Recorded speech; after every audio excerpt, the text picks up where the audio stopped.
Yeah. An outsider would say it's just 2 days in April. Instead, it's years and years of training on the cinder track, rides on the road, and warm weather trips. This year's races are filled with anticipation, and for good reason. For the first time in a decade, a full field of 33 men's and women's teams will race for the coveted Borg Warner Trophy. So it's more than just a weekend in April. It's the pinnacle of the year in the country's best college town. It's a weekend that creates lifelong memories. Welcome to the 2024 Little 500.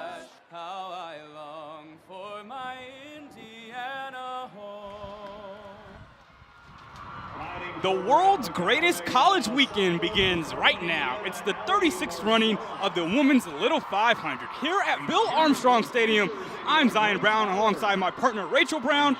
Rachel, it's great to be back for another year. Zion, it is such a privilege to be here with you today in the booth after racing on the track back in 2017 and 2018. This race is special and truly unlike anything else in college sports. Rachel, you're a two-time champion of this race. You've been through this. There's so much preparation, months and years that go into this race. What are the riders feeling right about now? There is a sense of pride and gratification that years of sacrifice have led them to an opportunity at what I would call genuine glory. They trained for thousands of hours for less than 90 minutes on the track today. So no surprise that nerves are running high, but the best riders are those that embrace that feeling and know the track is theirs for the taking today. That is a wonderful point, as this race is slated to be another great one, just like we had last year in the 35th running of the Women's Little 500. That was a race that it looked like for the longest Theta was going to come out on top of, but that changed near the end. Yes, Theta came out aggressive and early, getting a huge gap on the pack around that 40. They held that until almost lap 80, at which point Melanzana, who had been diligent at saving their energy, had it in the bag for the rest of the race from there on out. Theta in that race finished second. They're in the pole today. But as you mentioned, Rachel, Melanzana was able to take it home and win their second straight race, really just showing how far this team has come and how well they've performed recently. Absolutely. Melanzana is a team that I think was formed back in 2012. And so for them to rise to prominence with the perennial favorites like Delta Gamma and Kappa Alpha Theta, that really shows that they are now a perennial top contender. They have become a powerhouse in this race, as you see the end of last year's race when Melanzana went back-to-back, and they are chasing history in today's race. More on that, we'll go down to Kara Adams and Katie Kapusta. Well, thank you, Zion. I'm joined by Katie Kapusta, a 2017 IU grad who also rode for FIMU. But Katie, let's get right into it. I mean, the main storyline on everyone's mind, Melanzana, can they make history and win for a third year in a row? It's on everyone's mind because it's never happened before in the women's race, and something that would make today very historic. It's going to be interesting, though. They don't have a lot of returning riders. They don't have a lot of riding experience. Completely different team than it was last year, so it might be a little bit more difficult to get that championship today. Well, you mentioned that newer team. Now, Nora is the only one on the team who rode last year. How can her experience riding in one Little 5 already help lead her team today? You know, I talked to her before the race, and I said, hey, Nora, I was in the exact same position as you when I was a junior, and I know all the weight that's on your shoulders. And she looked at me and laughed and said, you know, you get it, because it is a lot, especially with the team that's won 2 years in a row. Extra pressure to make sure that they're on their game today. But you know what? She takes that experience, tries to give it to these other girls. Today will be big for the history of their program, just to lean on the experience for next year. Well, moving into one of the more experienced teams, Theta, is this their year for redemption after that heartbreaking second place finish last year? I keep thinking about last year, and they have to just feel sick to their stomach about how it all ended up happening. Having that lead for so long and then giving it up in the last 20 laps, they probably have nightmares about it. So it's something they've been thinking about every single day since. Every single returning rider this year, like you said, very strong team. You have to think this could be their year for sure. Right, it definitely could be. And you know, they finished first in qualifications, but now there's a lot of talk that quals maybe doesn't have as much emphasis as it does on the actual race than spring series. But what does a first place finish for quals? What kind of confidence does it give a team like Theta? You know, it definite confidence, because you go out, you perform, and I mean by several seconds in qualifications too. So you're feeling really good. But Yeah, spring series tends to have a little bit more of a weight on today and how the day goes, especially because quals just doesn't really mirror how the race goes. They still have a really strong spring series. They finished second, so that does not discount how good this team is. Well, moving into spring series, let's talk about the team that won all of spring series, Kappa Alpha Theta, led by senior Audrey Laval. Is this her year to win it all? The most well-rounded team you might have besides Teeter. It's absolutely a year that could be it for her. And Audrey, that senior leader, she's got a lot of experience, bringing that to a very experienced team. It'll be fun to see how it all shakes out. Well, and certainly is. And now our Riley Woodall actually spoke to Liz Lieberman, Theta's head coach, about Audrey. Riley, what you got for us? Hey everybody, what's up? I'm Riley Woodall, joined by Liz Lieberman, coach of Theta. Liz, it's a beautiful day outside. It's race day. What's the vibe of the team? How are they feeling? Yeah, we're feeling really good. The girls are feeling super confident, and they're having fun and in a great spirit. And I mean, everybody's mentioned it, but I have to bring her up. Audrey Laval, she brings such a lot of senior leadership to this team. She's such a special racer. What is it like having someone like that on the team? What does that do for a team like that? You know, having the best rider on the track gives you a lot of confidence. I mean, she won every event in spring series, so definitely something we're really excited to have as part of the program. But beyond that, she's grown into such a phenomenal leader of this program and just brings such a good positive energy, and we're happy to have her and lucky to have her as our leader. What are you most proud of with this team? I think their energy and their attitude. They've been so excited and so much looking forward to this day, and so it's great to see it come to fruition. And it's been a great spring so far, so I can't wait to see what they do today on the track. Coach, thanks for the time. Best of luck with the race today. Katie, Kara?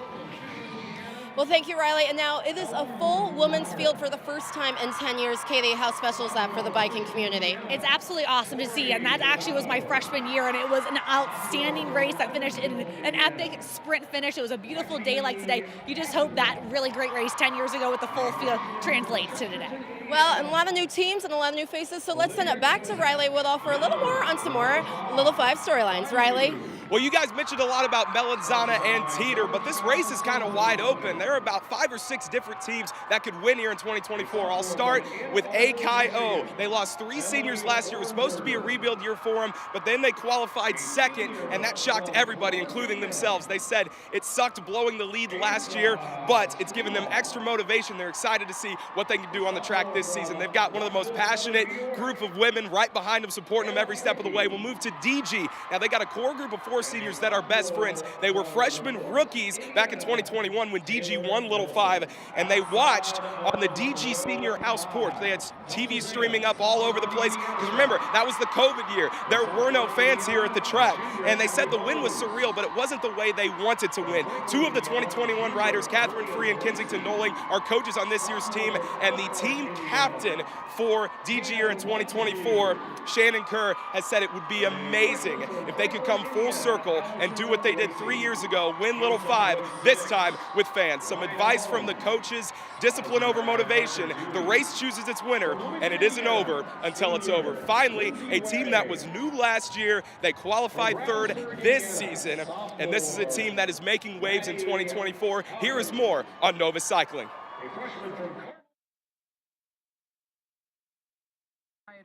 Ready, set. Nova Cycling, a Little 500 women's team that didn't even exist until last year. Are you with me? Are you with me? And the reason for this team? Dorothy Curran Nunez. So sophomore year, I was like, I know I want to do Little Five, like I have to, and I want to be on a team. So I did everything like fall semester unaffiliated and didn't have a team for that. But the previous team captain of the Novus men's team noticed her. Tommy Domian reached out to me and he was like, oh, you're really good, and I see that you're unaffiliated, like how would you feel about starting a women's team? And I'm like, yeah, that sounds cool, I'm in. Dorothy then persuaded her roommate to join, found someone through the involvement fair, and another friend of a roommate. Don't announce when you're attacking, goofball. The 4 ragtag bunch of gals, like we completed our rookie requirements and raced last year. And those ragtag girls finished 13th overall last year. Their goal was to give it their best effort and to just race. But this year, placement goal, it would be really nice to be top 10. We really just want to go out there and give it our best effort and kind of make a name for ourselves as a team that, you know, has some fight. And after a 3rd place finish at qualifications, they're making their name known from nobodies to Novus. Seeing like all of our hard work starting to pay off, and now that, you know, we're kind of getting recognized as like the dark horse. For Dorothy and her team, the dark horse is just a title. The experience of riding in the Little 500 is more rewarding than where they finish. As long as we're all putting in the most we can and putting our best effort into it, I'm more than proud. Such a remarkable story, and when I spoke to them before the race, they said the hardest part is they have to trust in their abilities, they have confidence in what they can do, and they are poised to do something remarkable. Win the Little 500 in their second ever year as a team. Kara, back to you. I'm joined by Emily Carrico, the Little 500 race director. Emily, the day is finally here, and it's the first full women's field in 10 years. How special is that for the biking community? This really is the kind of day that you dream about, and the weather couldn't be better. The stadium is so full. Our full field is here. It's really hard to describe how impactful it is to see 33 women's teams out here and just know the hard work they've put in leading up to this. And now you guys are using new bikes this year. How will that affect the race? The new bikes are fantastic. We have a little bit of a wider tire this year, so that's really the big shift, aside from our lovely kind of like candy stripe design. So I think that it's going to end up making this women's race a bit faster. I know that some of our women have already had some PRs this spring racing them. All right, now I've seen this bison riding around. Can you talk about the bison and his drop here? Oh my gosh, yes, we are so excited to welcome Ryder to the Little 500 and IU community.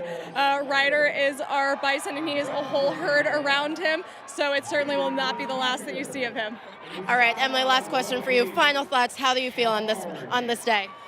Like I said, it's just the kind of thing that you dream of. I'm just so happy and lucky that we're here and that we have everyone here to enjoy it with us.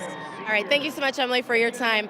Now I'm going to send it back to Riley for a little more on the weather. Riley, what you got for us?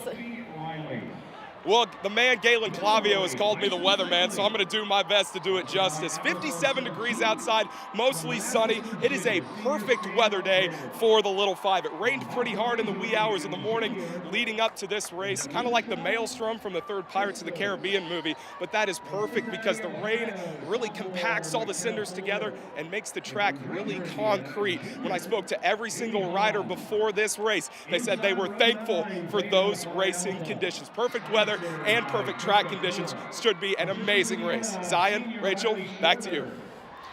Thank you, Riley, Kara, and Katie, for all holding it down there. Now we'll go through the rules of the women's Little 500. It's a 100-lap race totaling a little over 25 miles.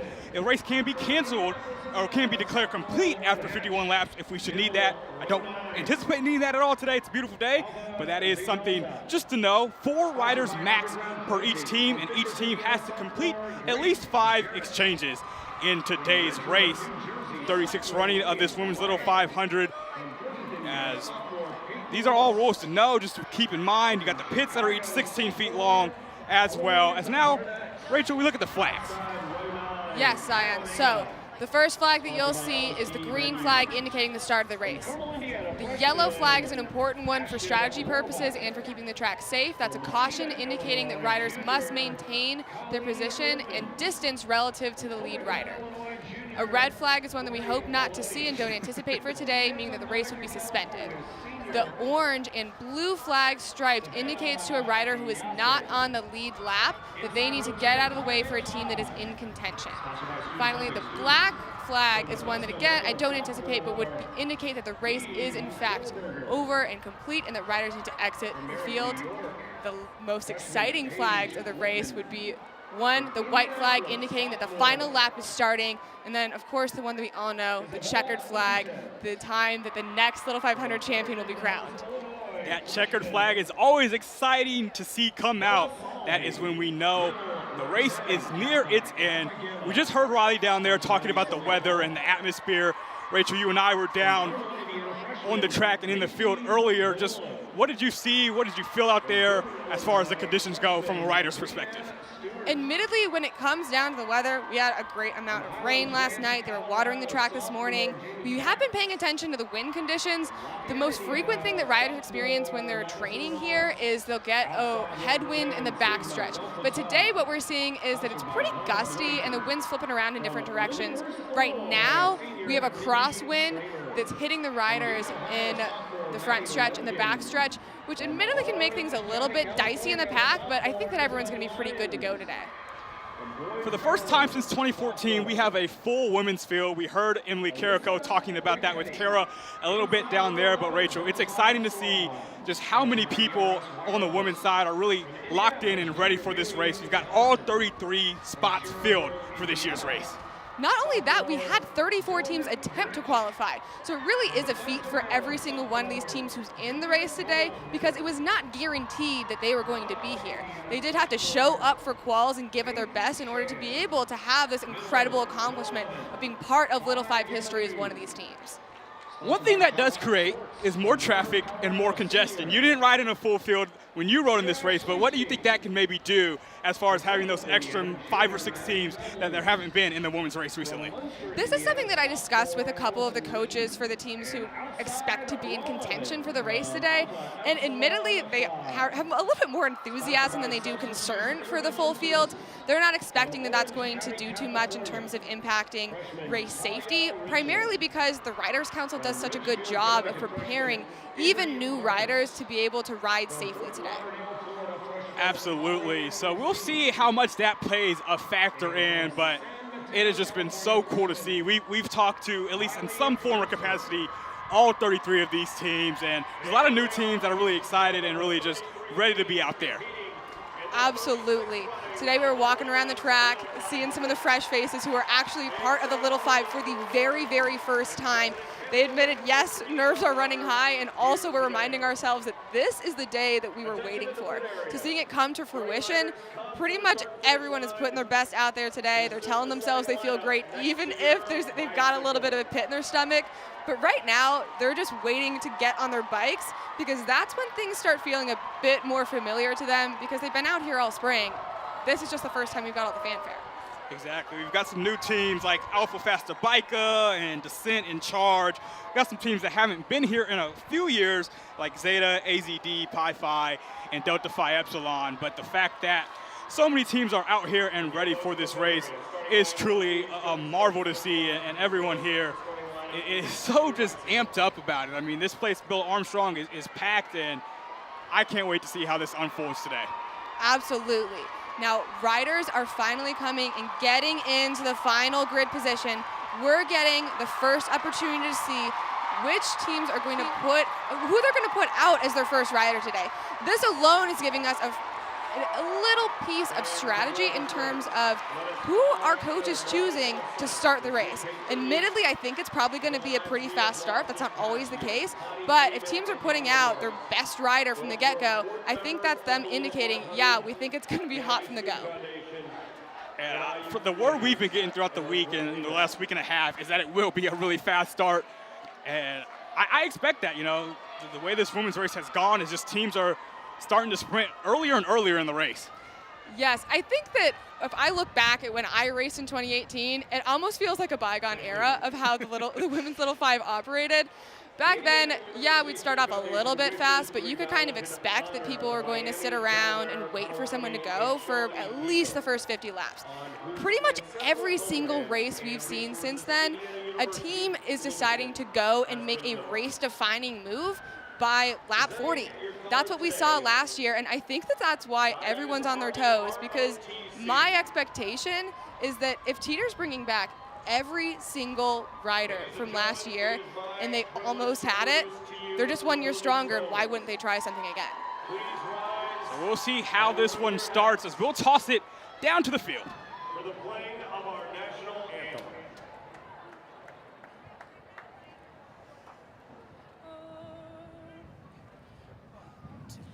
Oh, say, can you see by the dawn's early light what so proudly we hailed at the twilight's last gleaming, whose broad stripes and bright stars through the perilous fight o'er the ramparts we watched were so gallantly streaming, and the rocket's red glare, the bombs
Give it up for another round who will perform Back Home Again.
Back home again in Indiana, and it seems that I can see the gleaming candlelight still shining through the sycamores for me. The new moon hay sends all its fragrance from the fields I used to roam. When I dream about the Wabash, how I long for my Indiana home.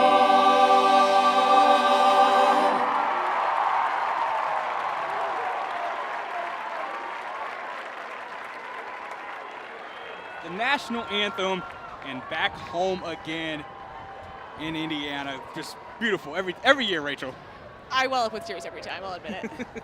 So as we near the start and the starting lineups here, just what are the 2 or 3 things maybe you're looking forward to most throughout this race? I think the first thing that I'm looking forward to is seeing who wants to make a move and when are they willing to do it. I think that's the biggest thing. Admittedly, my expectation is that it's going to be Theta and Theta throwing punches pretty much for 100 laps, and so that's the biggest thing. I'd like to say that the other thing that I'm excited for is a sprint finish, but we haven't had a big pack sprint finish since 2018, and I'll say it, I don't think this is the year for it. Teams want a hot, fast race, and I think that the other thing that we're going to get is 100 laps of excitement. What do you think maybe kind of led to that change in the way the women's race is run and approached? That's a good question. I think that really teams are at the point where they don't want to risk having 4 riders who they know are capable, who have not emptied their tanks at the end of the day. Because why do you train all year to have 1 or 2 riders that are putting everything out on the track, but then have a slow race where you didn't get to use the other people and show off your depth? At this point, we have the expectation that like the teams that have 3, 4 strong riders are going to use everything they've got. Now we'll hand it back over to the PA with Jeremy Gray.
We now welcome to the stage today's official race starter, Dr. Lamar Hilton, the Indiana University Bloomington Vice Provost for Student Life. Are we ready?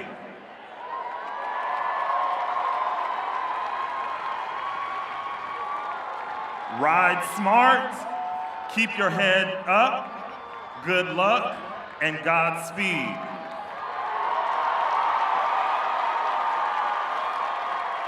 Now, the words we've been waiting to hear.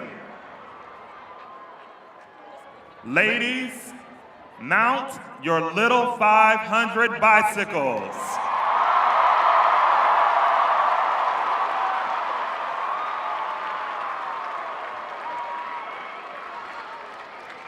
As it is just about time for the pace lap and everything to get started here. We will go through every row, all 33 teams on the first row today. Teeter in the green uniform. They're the pole team. Alpha Chi Omega and Novus in row 1. Teeter dictated the race last year. They're returning every rider, like I said, just 1 year stronger. They are one of the few favorites in today's race. Heading to row 2, we have Delta Gamma, Kappa Alpha Theta, and Alpha Fasta Bica, a brand new team. As you've already heard, Audrey Laval, it's her 4th race. She's the ITT champ. She's the missing out champ. And I expect her to really, really be crucial in today's race. Laval racing for Theta in her 4th and final race, looking to take one home. Row 3, we have Kappa Delta, Crew Cycling, and Ski in the 3rd row today. Ski, they were formed in 2014. It's their 10th year this year, and they have never finished outside of the top 10. They got 4 seniors today on the bike. We head to row 4, where we have Theta, CSF Cycling, and the 2-time defending champs, Melanzana. Melanzana, they are in the yellow jersey today. They got a chance to three-peat. They graduated 3 last year, but they're still really, really strong. Row 5, we have Alpha O, Phi Mu, and DZ. Ride on cycling in row 6 with Alpha Gamma Delta and Gamma Phi Beta. Row 7 is Sigma Kappa, Alpha Delta Pi, and Descent. Row 8 is Charge, Bison Cycling, and Godspeed. Row 9, Theta Phi Alpha, Alpha Xi Delta, and Chi Omega. Row 10, Pi Beta Phi, Kappa Kappa Gamma, Sigma Delta Tau, and our 11th and final row has Delta Phi Epsilon, Phi Gamma Nu, and Alpha of Epsilon Phi, as we head back to the field for one last time pre-race.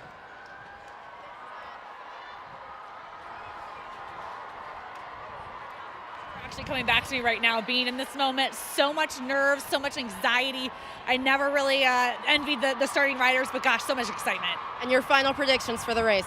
You know, it's going to be a tight one. It's hard between Theta and Teeter, but I'm going with Teeter. I think. All right. Well, thanks, Katie. Zion, Rachel, back up to you guys to get this thing started. Thank you, guys. Once again, as we're almost ready to go. Oh, the nerves, everything, the energy, the nerves, you can feel it, Rachel. This is it. This is the chance now where the riders who are on the bikes get to soak it in. They're paying attention to who else is on the bike, getting a sense of finally they can taste it. The yellow flag is out right now. They're about to throw the green. This is just so exciting to watch every single year. Any last thoughts on what you expect to see today? Honestly, the question I'm asking right now is, are we going to see some separation straight out the gate? Are people going to go right from the very, very first lap? Well, we will not have to wait much longer to find out.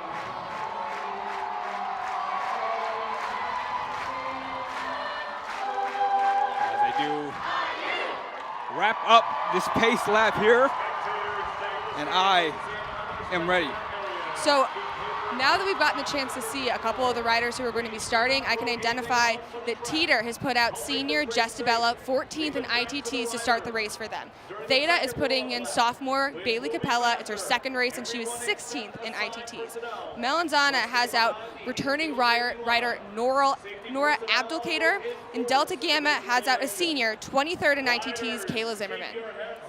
As those individual time trials end up being a lot of indicator for what we see on race day, especially in this women's race. And in your experience, Rachel, kind of what decided who you sent out there first? Yes, so when it comes down to who do you want on the bike at the beginning, ideally you have the most composed rider on your team beginning the race. It's nice not to have your absolutely strongest rider because the expectation is that whoever's starting the race is going to eat a lot of laps, but you want someone who can handle the nerves from the get-go and can also respond to a crash, because the expectation is that if there's going to be a crash, it might be early when the entire pack is together and nerves are running at their highest. That's a great point about the crash, and as we talked about a few minutes ago, with all 33 teams being in this race, you've got differing levels of experience, but none of these women have raced with all 33 out there. All right, this is it. We've got one more lap to go, I think. So things are starting to speed up. We just have to now wait for Theta. They're going to set the pace for this last lap. We've got everybody together. The question is, who's going to go and how fast are they going to go? That has been the question recently in these women's races. As Theta, once again, in the pole positioning. Last one in 2019. They came in second last year. They were second in the Spring Series this year, second in team pursuit. They're looking to get a number one by their name, and not just in quals, but in the actual race for this year. And they're going to have to fend off teams like Theta, DG, KD, and Melanzana, who has won the last two Women's Little 500s. All right, things are starting to speed up. How are you feeling? This is incredible as Theta starts to separate to start us off, and we have begun the 36th Women's Little 500. All right, immediately I'm seeing that things are separating out into a pace line. It's, as expected, hot from the gate. We're seeing things stretch out as teams file in one by one so that way they can get the draft that Theta's offering straight out the gate. You mentioned it, Jess DeBella on the bike to start for Theta. She finished 14th in ITTs, which is actually the worst of the four Theta riders today. And shows how strong their team is. Yeah, admittedly, she could be the best rider for plenty of other teams. Yes. Now I see Dorothy Curran-Munoz, one of the other absolute strongest riders in this field, pulling through right now. She's riding for Novus. She was second in ITTs and third in missing out. Novus has taken that lead after one lap. We saw Dorothy Curran-Munoz in the package we showed pre-race. She's excited. She truly loves the Little Five, maybe more than anyone in the field. And right now, she's gotten off to a strong start, but DG has passed Novus now. Yeah, so one thing that I will let fans of the race know who are maybe watching for the first time is that there's this balance that teams have between saying, yeah, I want to be up close at the front of the pack, but that's nice because they get to avoid crashes, they get to see what's going on, but they have to balance that with also they're taking on the win, meaning that they are giving every single rider behind them a free ride. It's that drafting strategy, just kind of staying close and staying behind and letting that help you out, right? Absolutely. The idea is that you could save about 30% of your energy by being single file behind the next rider in front of you. And over the course of a 100-lap race, that absolutely is the difference between winning and losing. That's why everyone's so close together right now, is because you don't want to take on wasting energy if you don't have to. As we see, CSF has now got to the front of the pack, with Theta trailing right behind. Right now, things are a little bit wide. So if we're looking at the distance from the gutter to the pits, we're seeing 4 or 5 riders wide. And what that means is the race isn't too fast right now, but when it bunches up like that, that's when things can get scary, and we're already seeing our first crash. As that has taken out multiple teams. As you mentioned those early crashes, Bison Cycling, one of those teams. We also see TPA as one of those teams that is down. I also see Alpha Fasta Bika. So if you are a fan watching right now, the first thing you're going to see is 1, the yellow flag is out, and 2, there are riders running all across the track right now in order to get to the site of the crash, because in order to get back into the race, if the bike is not working, then someone else has to come in, provide a new bike, and go on from the point of the crash. So as a reminder, that yellow flag means everybody slows down, remain in the position you were at when that flag went in the air, And we're going to take a little bit of time to regroup. Alpha Gamma Delta, another one of those teams that went down during that crash. We certainly hope that all of those riders are doing okay right now. I think that that's a tough way to start a Little 5. That being said, because this happened so early, we're only like 4 laps in, there's still plenty of time for any of those teams to recover. It's just that that's something that they then have to expend a lot of energy on just to get back into the pack. Defy E, another team that took a tumble during that crash, as just about 4 laps in, we saw that tumble causing multiple teams to wipe out. This was something we knew could be a possibility early on. You're always more susceptible to the crashes early in the race. And with the full 33, that played a part. I'm expecting them to switch back to green relatively soon because they've cleared out any of the sort of safety concerns. And in fact, they are switching back to green. Green flag is back out, and teams are off again after the huge crash. So what a start we have had here. Just a few laps in, we saw a huge crash. Yeah, I will call out that I think that some of the teams expect themselves to be in contention at the end. If we're talking Melanzana, Teeter, Theta, AKO, those teams were not involved in that crash. I think that it really just caught the back end of what was a really, really large pack. So we restart. Novus is in front to begin this restart. As we've mentioned it, Dorothy Curran Munoz on the bike for Novus to start today. One of the best riders in this field. But here comes Teeter. I'm seeing Teeter put in a pretty strong effort right now. Dorothy Curran Munoz from Novus is following quite closely, as well as Delta Gamma. The question that I have is, we also see Ski following, and who else is going to follow right now? It's about that early separation from the rest of the pack. You mentioned it, DG right up there as well. Yeah, it looks like they were just testing the field, stretching their legs out. Honestly, I don't think that was too much energy for them to expend. They were just sort of seeing what they can do right now. And the question, they want to kind of figure out who else is willing to pull, who else wants to ride hard right now. Okay, we've got the black flag out. So the black flag is out, as you mentioned, just to tell some teams to ride outside and let teams pass. As we've got some penalties, Gamma Phi Beta has one. This has been a hectic start to this race.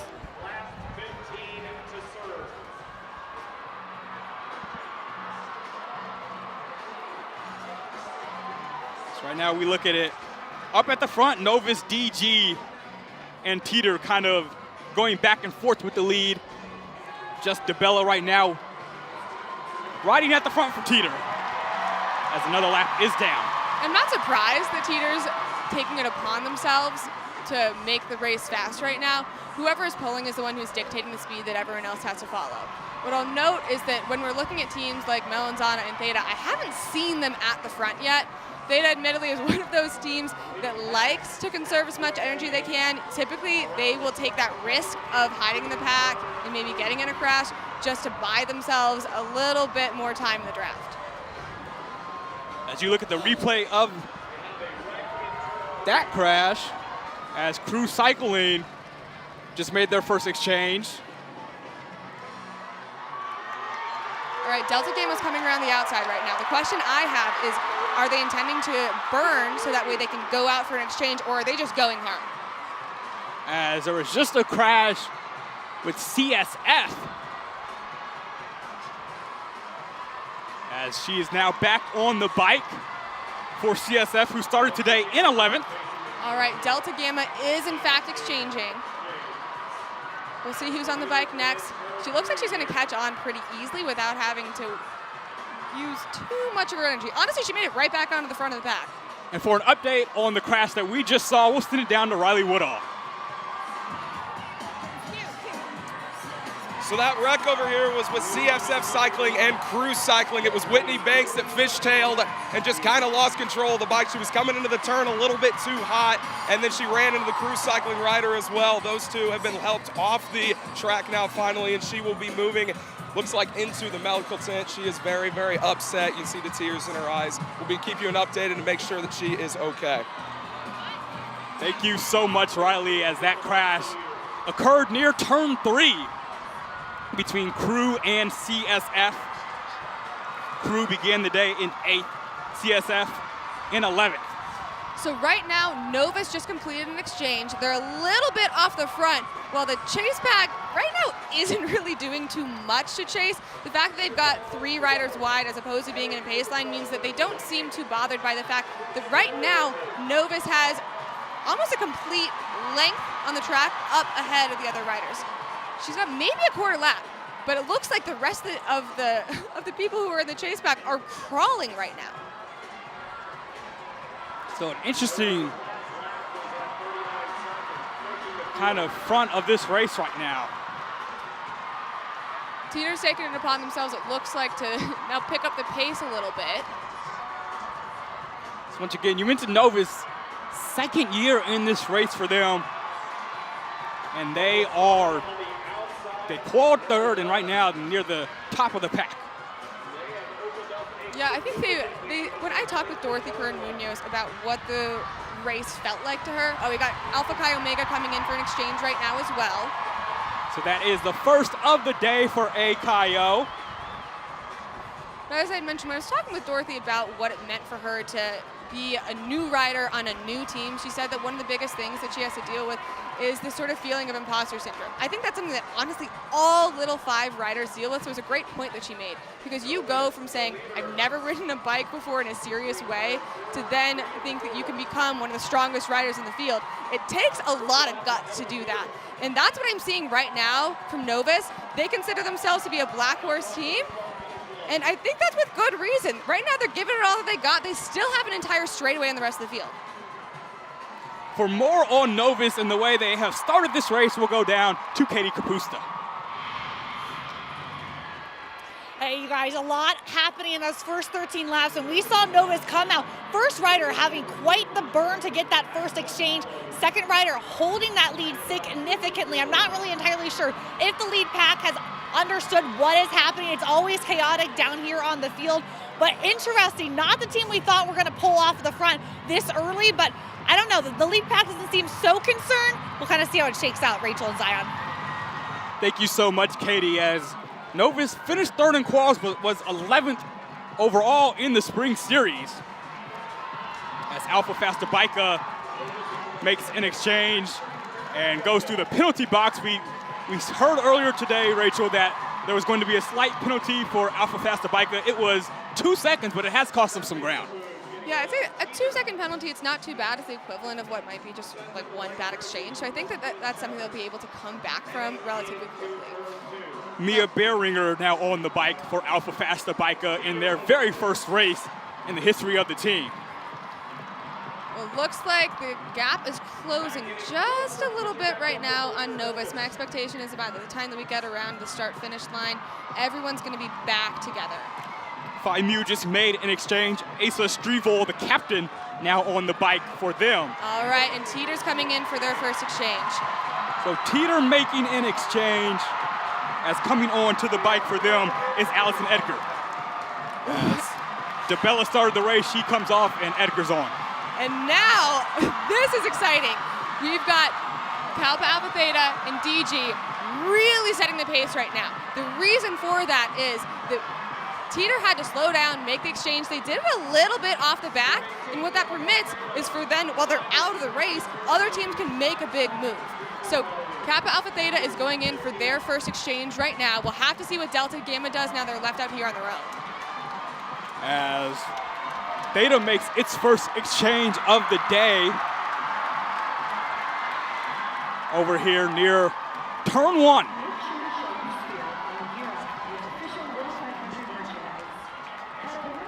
As right now, Theta near the lead as we are 16 laps through. All right, and Delta Gamma's making their second exchange of the day right now. DG makes the exchange as they are in turn 3 for their pit today.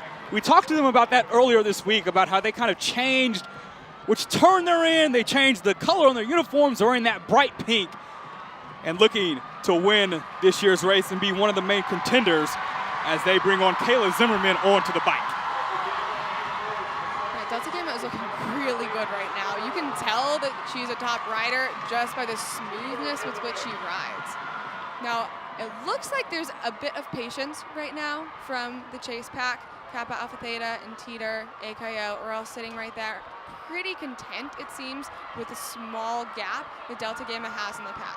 Early on in the race like this, oftentimes good teams are willing to allow for their competitors to dangle out front because the thought is that as long as they can keep them in their sights, that's fine for that team to ride in front of them in the wind because eventually they'll probably get reeled back in by the strength of the pack.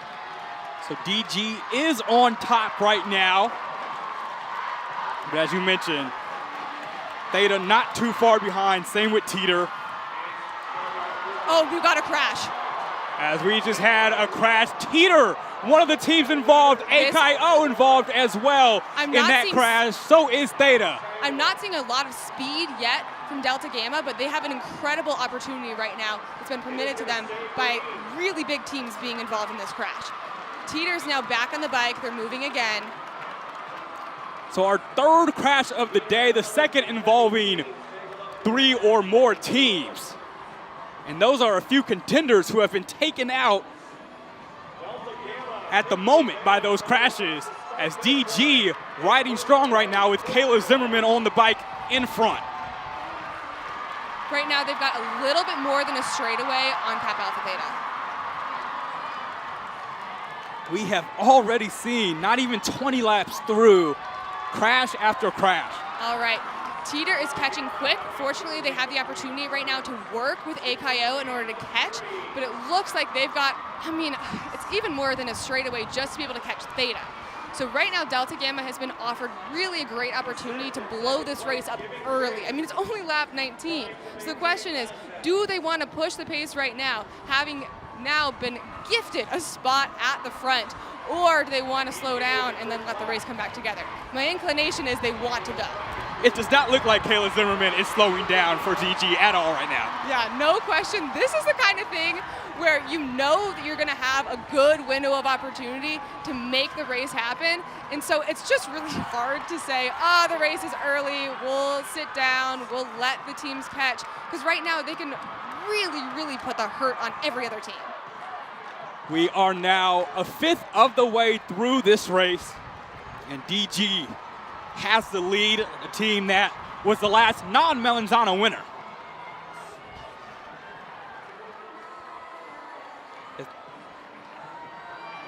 All right, right now we've got, I think Melanzana and Kappa Alpha Theta are relatively close to catching.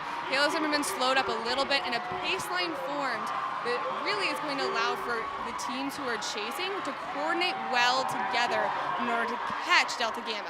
So we're going to see this close up relatively soon and all come back together.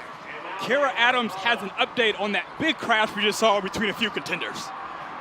And I mean, it was a huge crash. I mean, we saw Theta, Teeter, AKO, 3 of the top teams in this race today go down. It was Grace Howard from AKO, but we did see her get up. She's back over with her team in her pit, doing well, seems to be okay. And Ski was also involved in that crash. Now, we've seen Delta Gamma take the lead now, but all these teams are seeming to get back in this race once again, even after that crash. Thanks, guys. Thank you for the update on that, Kara. As the rest of this race, or at least the next couple of laps, are going to come down to who can stay within pace, within reaching distance of Delta Gamma. Yeah, one thing that I'll note right now is that Teeter, because it just took them a little bit longer to get back onto the bike because of just the mechanics of how the crash happened, they are still chasing to catch onto the pack. Now, at the end of the day, that's what they've trained for. This will not put them out of race contention. No question that we would have to worry about that. However, really, this is something that when it comes down to who's got gas in the tank at the end of the race could end up being consequential. She's about to catch onto the back of the pack, but it just puts them in a tough spot that they had to burn a couple of matches early on in the race. CSF, who we saw crash earlier, has taken the lead. Kappa Delta also now near the front. So CSF started today in 11th, They were 12th in the spring series. Their best finishes ever were two sixth-place finishes in 2014 and 15. But they are currently leading this race. All right, we're getting ready to have a Kappa Delta exchange, and that leaves, it looks like Theta out in the front right now. Theta has a bike out and ready to go, so what we're seeing is Kappa Delta is going to go to chase to catch back on, and Theta has a really, really beautiful gap on the field right now that they're going to be able to use to set up their next rider to just slot back into the pack without having to expend too much energy. So KD was able to cleanly make that exchange. But as you mentioned, that helped Theta kind of get back toward the front. I'm also seeing Theta prepare a bike at this point. They're a little bit further back, so we got a yellow flag out. A yellow flag is out. It does not look like there is a crash currently going on, but a yellow flag is out, so everybody has to stay in the position they were at before the flag came out. Yeah, we've got a great view of the track up here, and so I'll admit it's a mystery up here from the broadcast booth as to why they put a yellow flag out. Where this leaves us right now, though, is that Kappa Alpha Theta is in the lead spot. Every other team has to maintain their position relative to where the Kappa Alpha Theta rider is in order to avoid a creeping penalty.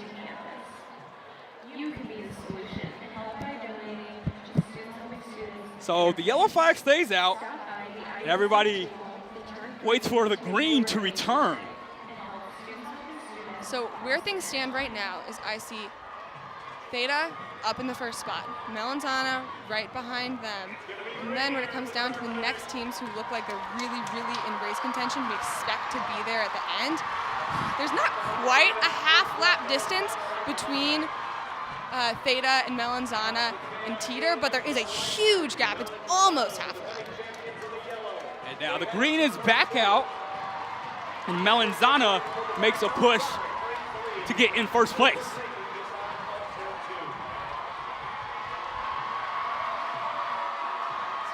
So Zana, the two-time defending champs, has passed Theta, and they are in first here through 26 laps.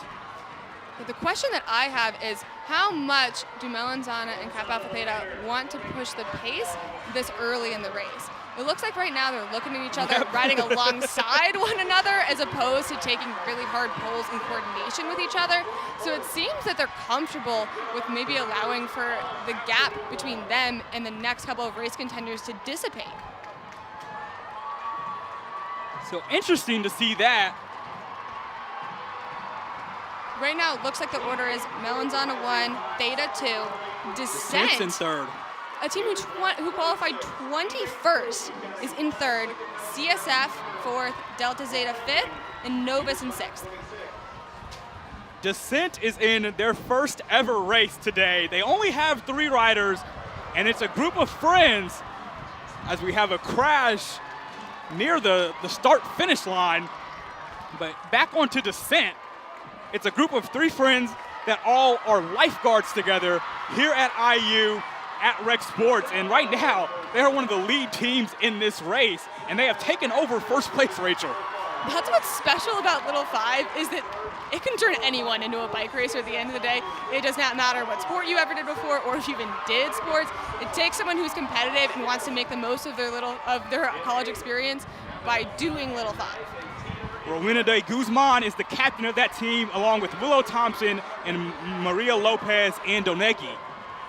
And right now, they're the first team through 28 laps. So we have an exchange about to be made for Theta, and the exchange has been made as they pass it over to Claire Tips. Tips was 5th in ITTs.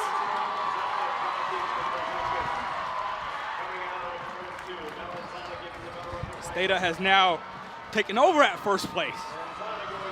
So we got Theta in first, and then Novus following behind them.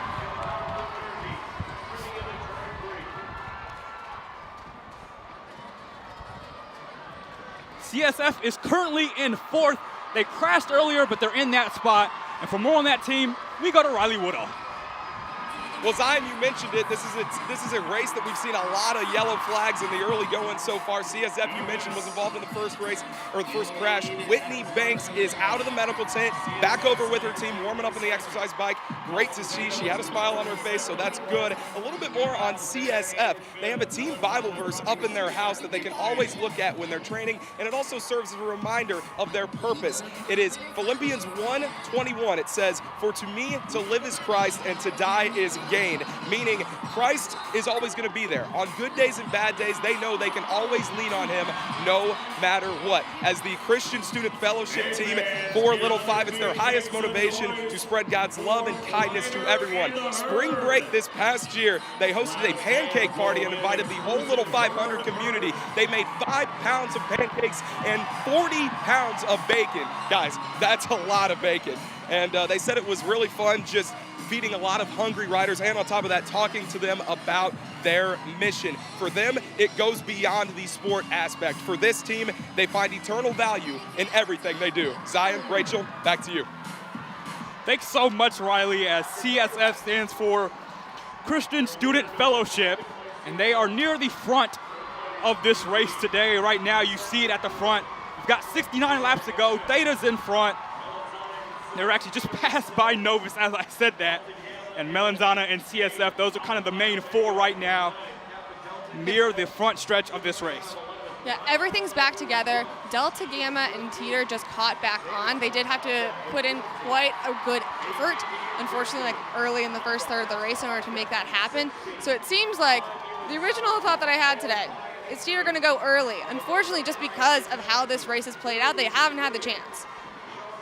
And Rachel, correct me if I'm wrong, I'm not sure Novus has done an exchange yet. Has it been Dorothy Curran-Munoz on the bike the whole time? I think they have put in at least one exchange relatively early, yeah. But it's been mostly her so far. And can you blame them? She's a strong rider. She sure is. Came in second in ITTs to Audrey Laval of Theta.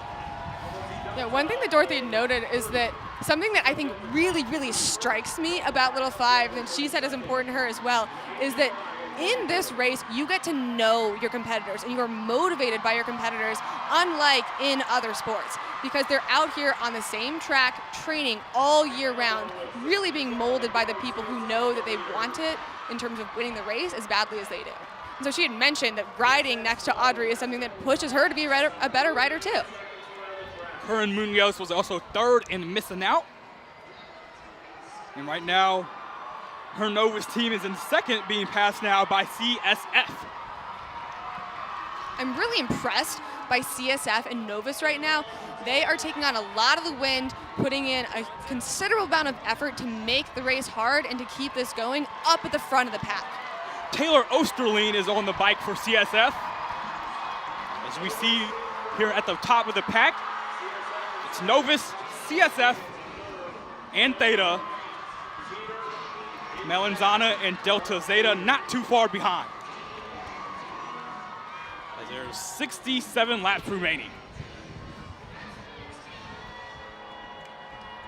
Things are, I think, finally slowing down. The riders are having an opportunity to take a look around at each other, see who else is in the pack. And I think right now the question is, because things are calm, who is looking to set something else off? My expectation is that the next opportunity for people to make big moves in this chess game is really when the next set of exchanges happens. Deciding when to make that exchange can decide so much. Yeah, that's something that coaches have to weigh a lot because they have the pressure on them of trying to make the most of the training of people who have put like their entire college experience into this. And so a lot of the ways that coaches think about it is that they really, really like to do an exchange, not when the race is slow, but actually when things are already fast. The reason for that is that if the race is relatively slow and then a team who is marked heavily by other teams goes in for an exchange, then everyone else is fresh and ready to punish that rider while they're out of the race. Then that results in whoever's coming back into the race having to put in a considerable effort just to catch back on. Rather, when it's hard, no one's going to bother to put in the extra effort because their legs are already tired. Melanzana, with Maggie McGuire on the bike, is making a bit of a push here now in first place. 64 laps left, Teeter behind them, and Novus is in third. This Melanzana team, which has won the last 2 years, but 3 of the riders this year are in their first ever Little 500 race. Nora Abdelkader is the only one that has done this before. She was in it last year, but was not in it 2 years ago. So a team that has seen their peers win, their mentors win, but not necessarily a team that has gotten it done themselves.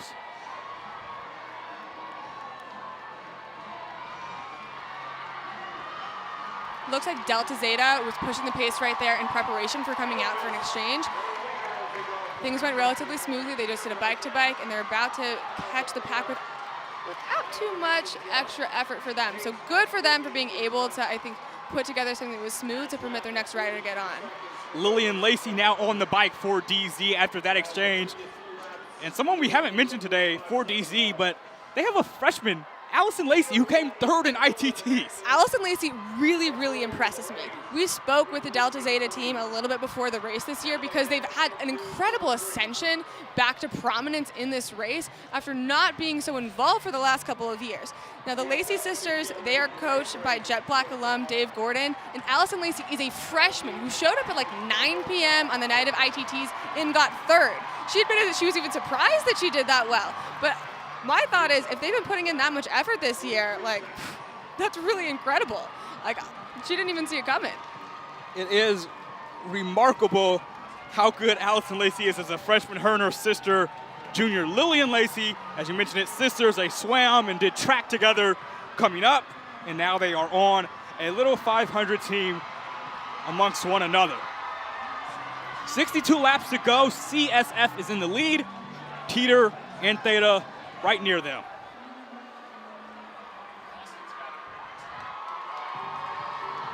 What I'm seeing right now from the Theta pit is that there are a couple of girls doing the motion of continue on, and Novus is just really doing a beautiful burn right now off the front.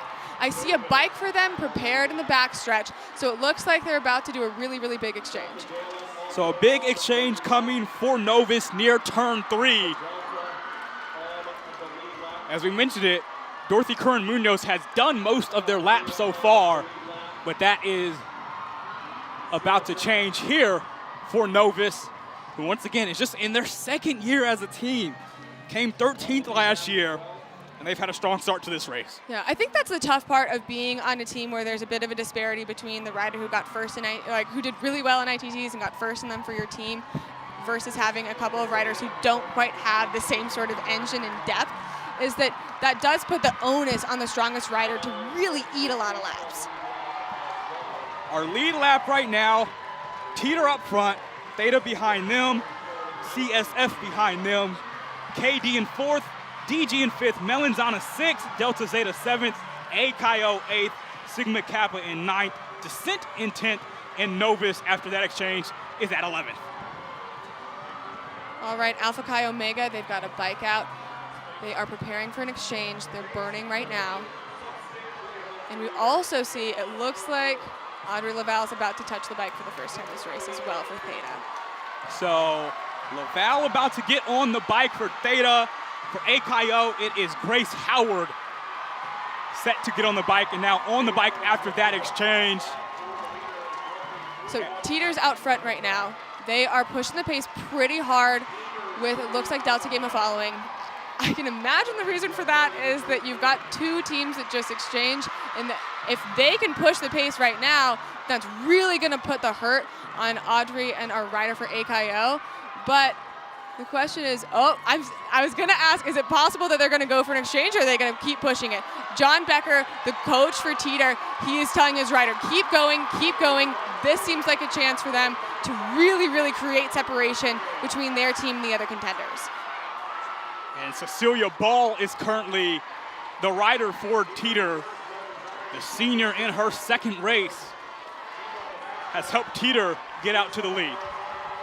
All right, now Teeter is setting up a bike. They're about to put in another rider. The question is, are they going to be able to maintain a gap and create something out of this in terms of good opportunity, or are the other riders going to catch? What I'm seeing right now is that it's looking like it did not take too much time for Alpha Chi Omega and Theta to catch, so they're going to carry on while Teeter does an exchange. Allison Edgar getting back on the bike for Teeter after that exchange. DZ also making an exchange here near turn 1.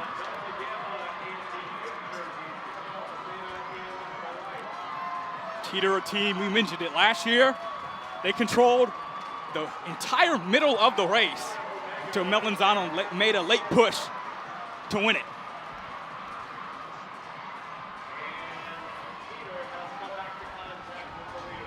We'll send it to Kara Adams now, who is with the AKO fan section. Thanks, guys. I'm right here in between AKO, KZ. The atmosphere is incredible today. These teams and students like cheer on their teammates and their girls and hoping to get the best results today for these teams. But beautiful day. The atmosphere couldn't be better. Thanks, guys. Thank you, Kara. As AKO has been one of the better teams over the last few years. They finished in 3rd last year, but they have never had a 1st place finish in this race. They're one of those teams that always stands a chance of winning, and I kind of expect to be on the podium year after year. That being said, last year they were one of the race favorites, having 3 seniors who were really, really incredible riders and just knew each other so well that they were prepared for anything on the bike. That being said, it's 3rd for them in 2022 and 2023. So what I'm curious about is they're not marked as heavily as Theta. They are not marked as heavily as Teeter. Will that allow for them to be able to pull away? Because when they do an exchange, they're not necessarily going to have the entire pack respond in the same way as when Teeter or Theta goes to put a rider out on the bike. And it looks like things have slowed a bit here as we have Teeter and Theta near the front of the pack. DG right there as well. Yeah, this is honestly, it's slowed down a considerable amount. Yeah. To the point where I would kind of be concerned to make sure that the riders who are a little bit further back aren't going to get into a crash because of how much things have slowed down. We're at the point right now where it's lap 45. All of the teams who I would expect to still be in it are in fact still in it. And it's kind of a game of chicken. The question is, who wants to go right now? And it doesn't look like anyone's really going to take the onus upon them to say that they're going to push the pace and make the race hard. As now we see DG kind of separate a bit, not much though. Yeah, it looks like they were willing to take a pole. They're going to sort of set the pace right now and then probably slide off and allow for the next rider to come through to see if someone's going to pick it up. But you're right, this has become that game of chicken. And who is going to play it right is the question here as we near the midway point of this race. Yeah, this does feel a little bit different from the last couple of years in that because we had a crash that involved so many riders who I think could be in the race at the end of this, rather than having somebody shoot off the front and maintain a gap, I think we've seen just riders who are on really, really good teams have to instead try and catch up in order to keep themselves in contention instead. This has been just an excellent race to watch so far. We're 47 laps through. And it feels like all these teams that are currently near the front have had their moment. Descent, DG, Melanzana, Teeter, CSF, who got in a huge crash early with crew cycling, but they have recovered as Riley profiled down on the field earlier.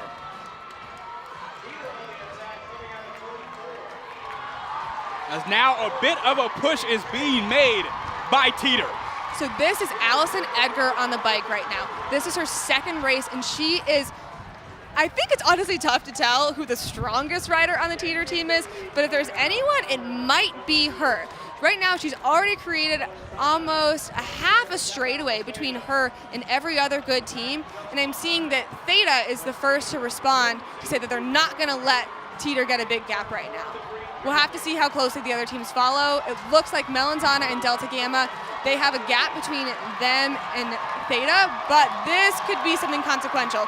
Right now, Becker, the coach for Teeter, is again giving the signal to keep going to his rider. So this is gonna be a massive effort right now. We'll have to see how it plays out. So Edgar has created some distance from Teeter. Audrey Laval just trying to catch up This is And incredible. not making it too big of a gap. Yeah, these are probably the strongest riders in the race right now. The thing that we saw in missing out, actually, is that Audrey won missing out simply by holding the front because she was strong enough just to be able to do that. And Allison Edgar was the one who got second. Now we see those two separate from the rest of the pack as Edgar's going to come off of the bike for Teeter in exchange. And it looks like Seneca Simon is coming in for Teeter right now. But they have left Audrey Lavelle, the strongest rider, out on her own. It's only lap 50, which is like a very, very early time to try to go and get a gap and maintain a gap. But if anyone can do it, truly it could be Audrey Lavelle.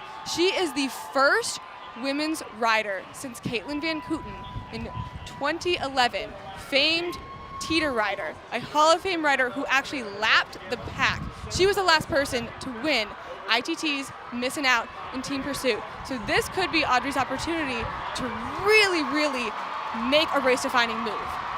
Lavalle's older brothers, Albert and Andrew, race in the men's race for Phi Psi.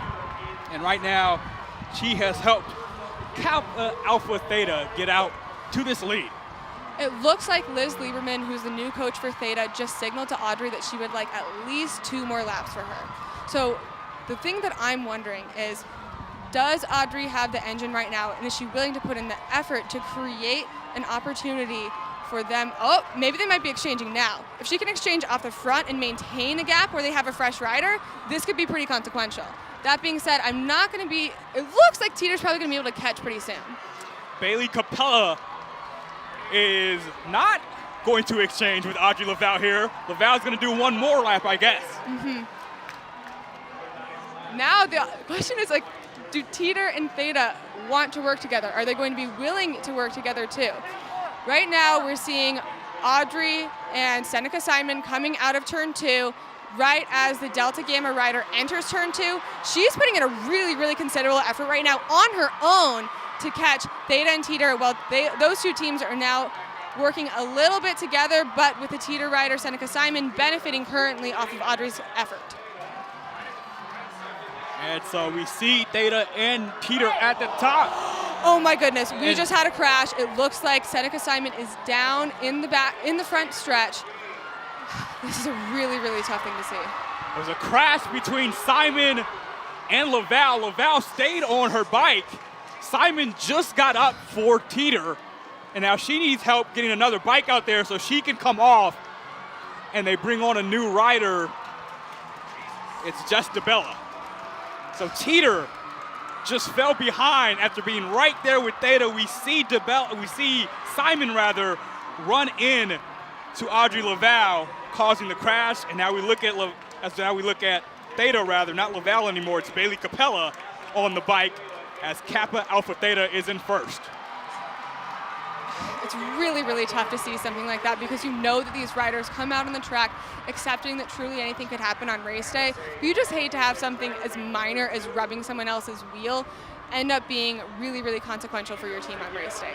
Currently, it looks like it's Theta and Delta Gamma out up front right now, and this is a really good opportunity for both of them to make the most of what's a really unfortunate situation for Teeter. That being said, I know that Teeter is just made of steel. They've got ice in their veins and will give absolutely everything they have to get back into this race.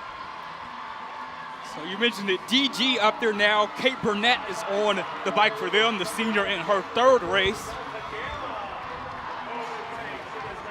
Crew Cycling makes an exchange near the first turn. I will note that Ski is really benefiting. They're in the gray jersey. They are following behind Theta and Delta Gamma, but in fact, they are in 13th place right now. So from what I can tell, it doesn't look like they're on the lead lap, but the Ski rider's smart. Why not get a draft from the strongest riders in the race? For more on that crash that happened between Teeter and Theta, we'll go to Katie Kapusta. You guys, you know, that is really hard to see. Seneca just actually going to the medical tent. But actually, this was really interesting timing because you're thinking that maybe this is the time when Theta and Teeter are going to break away together, and that was just unfortunate. Now Teeter having to use that speed to catch back up once again, which is really breaking away this race and making it completely different than I think what they had planned. DG and Theta taking advantage of that and hoping to keep a lead here going into the second half of this race, guys. Thank you so much, Katie, as that is a crash that really might determine this race. As she mentioned, it looked like it was going to be a Theta and Teeter kind of two-team race for at least the foreseeable future. And instead, there was a crash. And now we see DG and Theta going toe-to-toe as DG has taken the lead. DG is preparing a bike in their pit, so we'll have to see if they're willing to go for an exchange at this moment. If they do, that will leave Theta out on their own. And it looks like, yep, in fact, Delta Gamma is putting in for an exchange right now. Theta also has a rider prepared to come in next, so they may still be able to come back together. So Kayla Zimmerman comes on the bike for DG, and as you mentioned it, Theta is going to make an exchange as well. Yep, 57 laps scored, and it looks like DG just, I'm not 100% sure what happens. It looks like their pedals kind of got stuck, but they fell back a little bit. And so that actually right now is leaving Theta out with a complete straightaway on Delta Gamma right now. So there was a problem there with Kayla Zimmerman in the short chute, and that kind of led to DG falling behind. And now we see it's Greta Heil on the bike for Theta. Meanwhile, Teeter just made an exchange near this first turn, bringing on Allison Edgar. Yep, Greta Heil is a freshman. It is her first race, of course, and she performed 17th in ITTs and also managed to pull a couple of laps in the team pursuit effort in which Theta beat Teeter. And what her coach Liz Lieberman said was that was one of the more impressive things that she's seen a freshman rider do. Now, going back to the race, we're seeing that it looks like Delta Gamma is now catching on to Theta. So those two teams have the opportunity to work together and benefit from each other's efforts. Beyond that, I'm seeing that Allison Edgar for Teeter, and I'm not sure who's on for Melanzana, but their riders seem to be about a third of a lap back. We just had Delta Gamma and Theta cross the start-finish line at the same time that Teeter and Melanzana were just entering turn 1, turn 2. Meanwhile, AKO chilling behind just made an exchange and put Sophie Martin on their bike. As DG has taken that lead with Kayla Zimmerman on the bike. Zimmerman, the senior, right in front of Greta Heil, the freshman. But Heil gets the inside around turn 1, and with 40 laps to go, it is Theta and DG going back and forth here. There's been a good amount of excitement here. Novus is currently in third, about 12 seconds behind the rest. So at this point, if I am Delta Gamma or I am Theta, what I want to do is see how much can we coordinate right now, because if you've got two really strong teams together off the front, that's way better than being out there by yourself. If they can work together, then they can make this a two-man race. It can be tough to do when there's still 40 laps left. My expectation ultimately is that this will still come back together.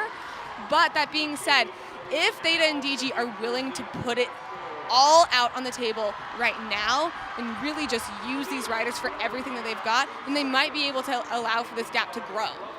Well, Rachel, if they don't do that right now, and you know you've got teams lurking, you know you have Melanzana, AKO, Teeter, Novus all lurking, when do you maybe expect them to try to make a push to get right back there with DG and Theta? Right. Truly, if you are a team that's chasing right now, there is no time to lose.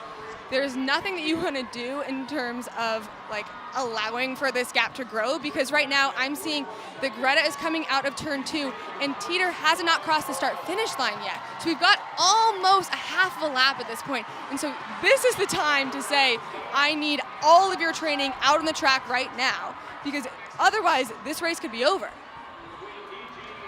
Here in around turn 1, both Theta and Teeter are about to make exchanges. Yep, Delta Gamma just made an exchange. They've got a fresh rider on the bike. So that's the reason why Delta Gamma has fallen back just a little bit behind Theta. But once Theta gets up to speed, I think these racers are going to be pretty close to one another yet again. Claire Tips is back on the bike for Theta. And I'm seeing that behind that, we've got Teeter, who's coming in to make an exchange, and then a pace line together of Novus and AKO.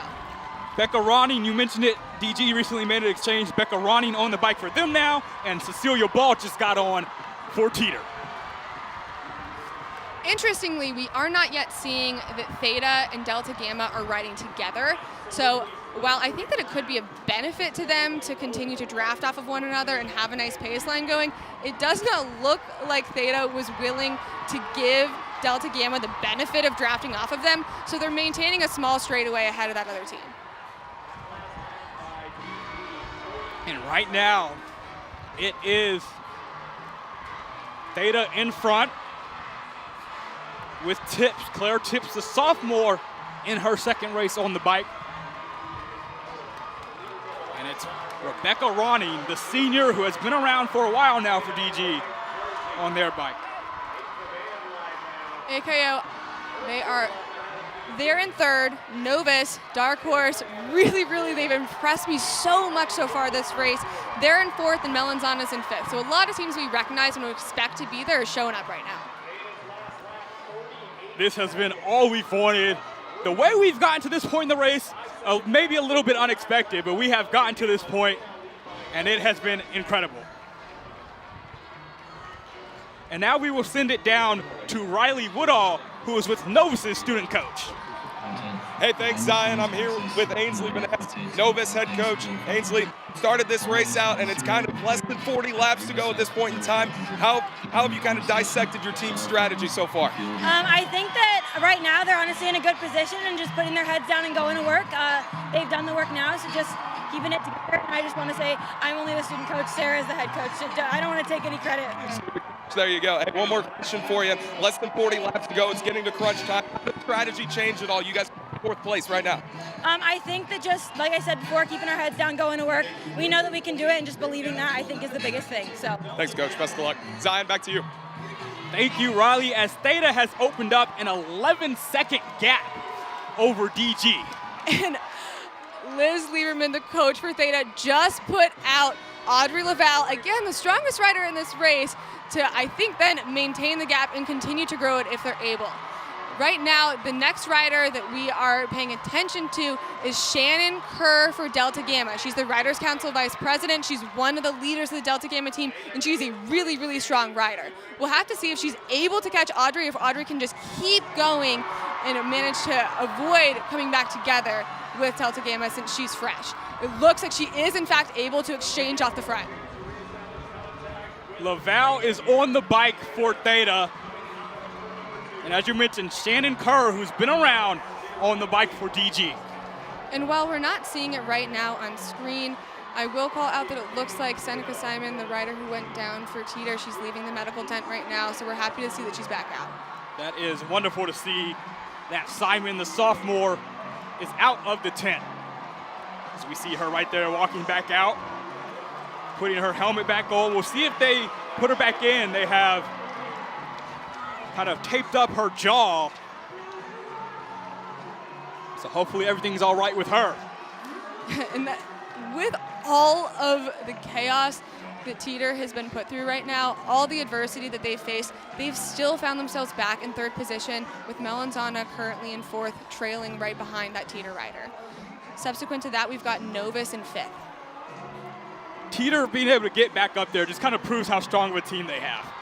Yeah, this is the kind of thing that they train for. This isn't the ideal circumstance for them to be using all of their training, but they're the kind of team that has ice in their veins, that knows they're prepared for anything. It's just that this is the nature of bike racing. Anything could happen. Now, right now, we've got 69 laps scored. We've got 31 to go.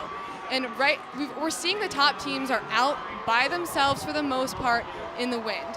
This is a really early time in the race, generally speaking, to be stuck out by yourself suffering for the rest of the race, but it's something that they also train for, because you know that every single rider will get the chance to use all of their energy. We just had Teeter make an exchange as well. Yep, they just put Jess DeBella back on the bike. As they are in the top 5 currently after being in the pole position to start today.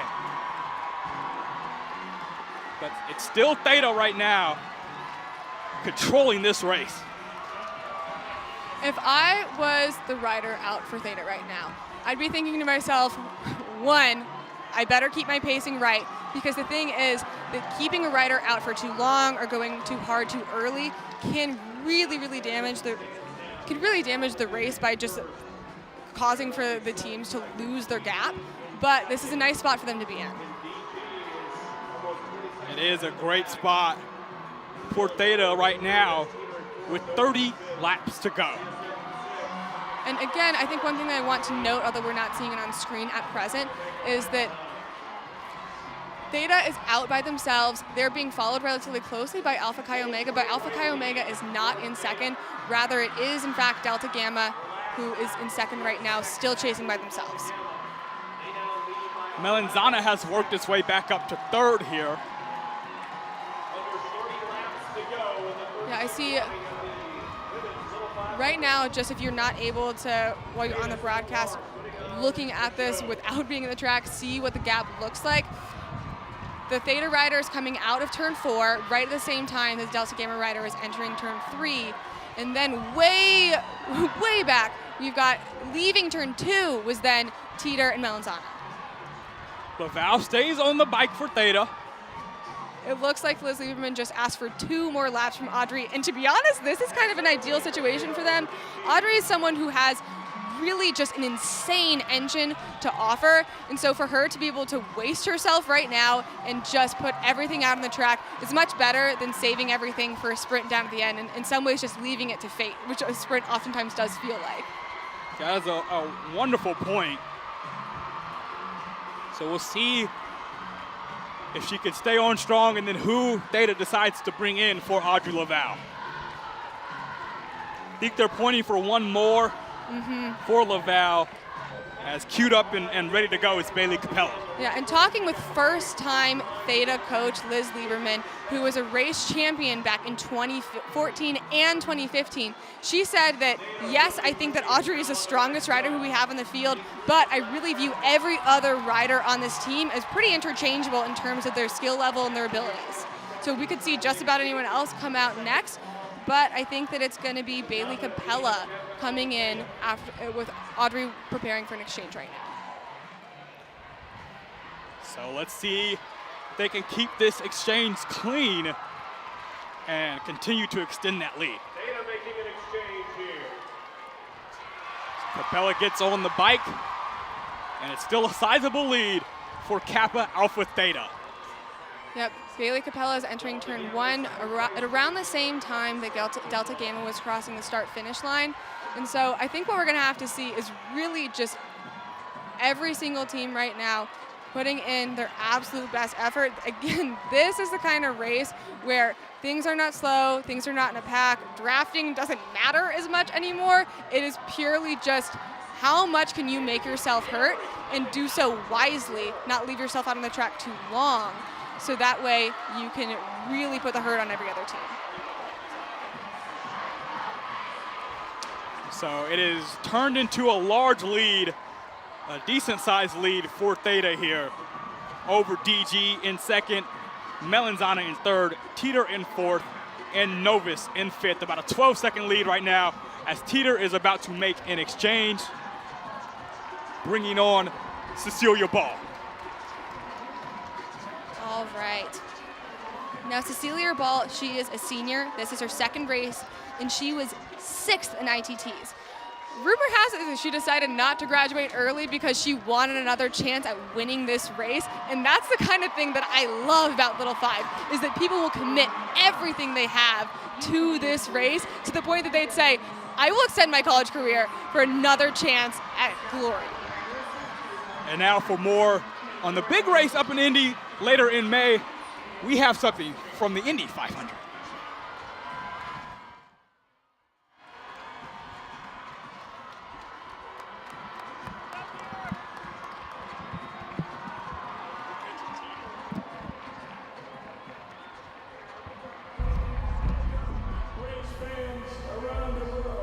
For me, May is special. 500 miles, 33 drivers, and one guaranteed place in history. This is the greatest spectacle in racing. May is yours. Joseph Newgarden wins the Indy 500. May is ours. Is it May yet? If that doesn't make you feel something, nothing will. The Indy 500, of course, what this race is modeled after, as Theta remains in first here with 23 laps left, and they are about to bring on freshman Greta Heil. Now, freshman Greta Heil, she was training for a different team at the start of this year. She came into IU knowing that she wanted to race Little 5, and she was really good friends with one of the riders from Melanzana. And so actually in the fall, she was training with their team and then had a heart-to-heart with her team saying, I think I might want to do recruitment. Now, fortunately, she found herself on one of the most storied Little 5 teams that we've got. And so I think that it's kind of put her in a very nice spot right now that she's found a great fit and has been able to contribute from the get-go as a freshman, which is a pretty unusual thing to see with a perennial favorite like Theta. Yeah, that is a really wild story. I heard someone kind of run that by me earlier in the week. I didn't know how true it was, but you're right. She told us that, and I was like, wow, that is a crazy story about how she kind of started with Melanzana and came over to Theta. And we'll see how long this set is for Heil, as we've got a little over a fifth of this race left. Got 21 laps to go, and it looks like it's a half-lap lead right now. So it's certainly possible that this could come back together, but at this point I'm starting to wonder if it's just going to be every team mostly time trialing and then just getting a draft whenever it is that they can manage to find one. So how will Heil do, and how long will Theta keep her on the bike? Yeah, the idea right now is that you wouldn't want to do a set that's shorter than like 2 or 3 laps, because the time that's lost from an exchange would just not make it worth it for that rider to have gone out there. So you need something to put in really like at least 4 laps. But when we get out to the point of having this much time out in the wind doing efforts, it's possible we'll see 5, 6, 7, 8 lap sets even. 20 laps to go here in the 36th Women's Little 500. And Theta with a comfortable lead at this point, just looking to hold on for their first title since 2018.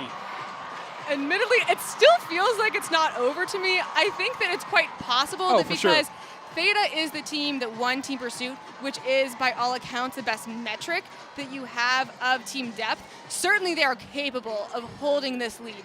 But that being said, I also see Novus, Delta Gamma, and Ski working together a half lap back. And just because you've got those teams working together right now, they do have the opportunity to make some gains on Theta. So we'll see it, those 3 can kind of combine and make this a tight pack at the front again. All right, so now I'm seeing that Liz Lieberman just asked for one more lap out of freshman Greta Heil, and it looks like we're preparing Claire Tips to go into the race next. This is her second race. She had a pretty brutal race last year from the Theta side of things. They got caught up in exchange traffic and finished 8th, which is not really where Theta likes to see themselves. They finished on the podium for basically a third of the race. Well, they've only finished off the podium for like a third of races that we've had in Little 5. But they have not won since 2018. Teeter just made an exchange, bringing on Allison Edgar. And here comes Heil off the bike for this exchange with Claire Tips for Theta, who is in first place. Yeah, at this point in the race, really the focus for these teams is when it comes to exchanges, not on doing the fastest, most beautiful exchanges that you would need to do something like win quals, but rather don't drop a bike and just get the exchange off. That's the only thing that matters to them at this point. And that is what Theta has done up to this point. And Rachel, Theta, we know they will probably want Audrey Laval to close it out. Kind of how are they maybe thinking about timing this with the laps and with everything, assuming everything goes cleanly out on the track before they get her back out there. Right, right. So the way that the coach is thinking about this right now is she's watching and seeing, all right, is my girl losing on the field or is she gaining on the field right now? She's going to ask for at least 4 laps and maybe up to 6 from Claire. And so then what I'm wondering is, does she want to put in one more rider if we've got 16 laps left right now? Or is she going to trust Audrey to close out like even the last 10 laps maybe? I think it's possible that we're going to see maybe 2 more exchanges. So we'll see if we see those exchanges and when they come for Theta, who is now has over a 20-second lead on the rest of the field. All right, and so we see right now Claire's crossing the start-finish line, and Delta Gamma is just barely more than a half lap behind. And so it seems like if I were any other team right now, I'd feel like it's kind of getting away from me, but you really truly have no other option than to ride hard and to really lay everything that you've got out on the track. And I think Theta wants maybe one more lap out of tips before they make an exchange. I don't yet see a rider out in the Theta pit, but you can tell that the people are feeling good right now. I'm seeing student coach Kathleen Lemmy hyping up Audrey right now. I don't think she needs any more hyping up. This is everything that she's hoped for out of 4 years in Little 5, but here she is with a great opportunity. Yeah, I mean, they are well above the rest of the field. Delta Gamma in second, Teeter in third, Melanzana fourth, Novus fifth, AKO sixth. You also see Sigma Kappa in 7th, Descent in 8th, CSF 9th, DZ 10th. This is truly a brutal way to end a race because there's not much of gamesmanship at this point in terms of waiting for someone else to go, wondering what someone else is going to do. Rather, it's just you riding hard, on occasion being able to talk with other riders who are out on the track to see if you can work together a little bit. What we're seeing right now is, yes, Theta is still maintaining their lead. Audrey is going to take the bike right now to do an exchange. It's quite possible that she could be in for the last 13 laps. So Audrey Laval is on the bike, and we will send it to Katie Kapusta with more. Lots of cheers down here in the Theta pit as Audrey Laval takes the bike, most likely for the last time to finish this race. A lot of coaches and teammates hyping her up as she's getting on that bike, saying, give it everything you have. Now, as a rider, this is a lot of laps, 13, 14 laps to finish out the race. But listen, this is 4 years of work culminating right now in this moment. It's pure adrenaline and excitement for what could be here. As long as everything is all clean, I think Audrey Laval could be crossing this line as a champion, as a senior and a 4-year rider, something special. She is just coming by so fast and she's so smooth on this bike. It's exciting to see her, guys. Thank you so much, Katie. As I think Katie hit the nail on the head there. The goal right now for Audrey Laval, stay clean, and it feels like Theta would be able to get it done. Truly, having never seen Theta win, besides when I was on their team, this feels surreal to me. I'm still waiting to see if something is going to happen that could shake it up. I can't conceive of much right now. Audrey's going to be willing to tell other riders to step aside if she needs to. But as long as everyone else allows for like her to do what she needs to do, then I think this could be the race. And I saw before Audrey got on the bike, it was Teeter and DG. They were kind of talking to each other, trying to figure out a way for them to kind of make this a tight race again, but I'm not sure if Audrey Laval stays out of trouble if they can do that. I mean, she's got more than a half lap on the field right now. So the thing that I'm starting to wonder is, if I can even say this, like, is it going to be a really interesting race for second? That may be what we see here. Right now we have Teeter in second, Melanzana third, DG in fourth. And so I think that the next thing that now is coming into our strategic focus is how's Teeter, how's Melanzana, how's Delta Gamma going to be timing their exchanges in order to maybe settle in for a sprint even? I don't know if any of them with 10 laps left are going to end up going out on their own. I am seeing that Teeter's putting out a bike, and we'll see who they're going to put in next. So Teeter, as you mentioned, near the start-finish line, ready to make an exchange. in just a moment as they bring on Justabella. It's nearly a half a minute difference between Theta in first, Teeter, DG, and Melanzana in second, third, and fourth. Now, this is something that I did not see coming, but remained a possibility, which is that Audrey is out right now, but they seem to be offering another rider. It looks like freshman Greta Heil, to see if she's going to come in. I'm not sure if they're going to do it, but I'm very, very interested to see. So Heil's out there, so as long as Laval doesn't pass it up, it looks like they are going to bring on the freshman for the senior Laval. Admittedly, I'm wondering if Audrey's going to take this opportunity, if she wants to keep going on her own. Looks like she will get off. So Greta Heil gets the exchange as you see it, and she is now on the bike for Theta. All right, it's a clean exchange, and that's giving them a really good opportunity here. We've got 8 laps to go. I'm looking and seeing that it looks like Teeter's really putting in a good effort right now. They got a tiny bit of a gap on Delta Gamma, but Delta Gamma's closing it. As I'm looking at that Theta pit, the coaches and the rest of the riders are just kind of hyping up Audrey Laval. I think they're trying to not let the emotions completely overtake them right now, but I think they're kind of hyping her up before they potentially put her back on the bike to try to close this. Now, Audrey has been out. She's had now 300 laps, 3 prior races, where she has really, really had to put out a lot of effort without much to really feel like she's had the opportunity to showcase what she has to offer. Now, this is the year where it looks like everything could be coming together.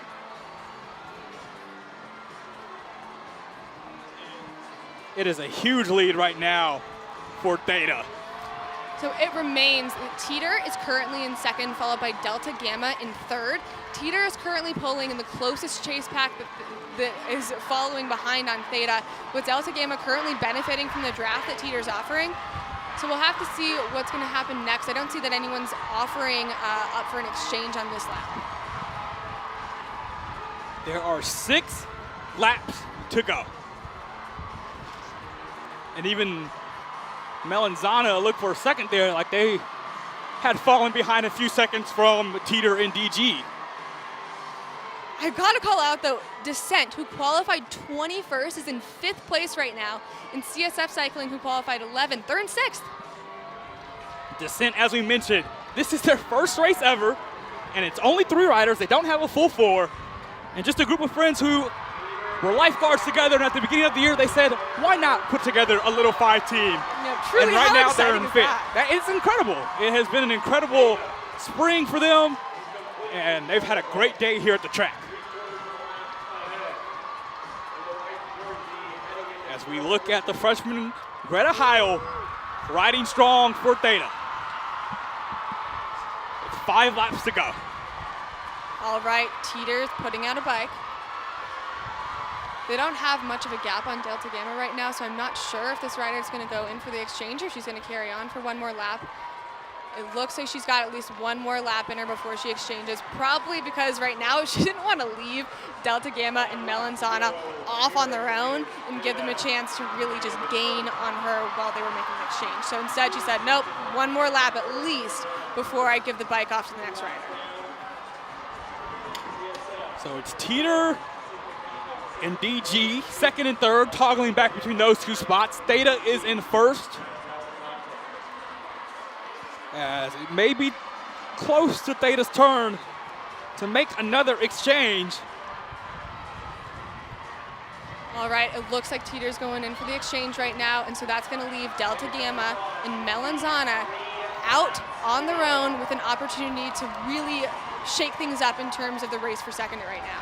Cecile Ball takes the bike for Teeter. And it looks like Theta's going in for one more exchange. They've got Bailey Capella. They just did a full exchange, and it was beautiful. She's on the bike. They've just got a couple of laps to go, and I think if I were Theta right now, I'd be feeling pretty good. You mentioned it. Bailey Capella, the sophomore in her second race, is on the bike for Theta with 3 laps to go. Delta Gamma also just made an exchange, it looks like, and they've just got a tiny little bit of a gap on Teeter. We'll see what they can make of that. DG does have that gap on Teeter as they have Kate Burnett on the bike.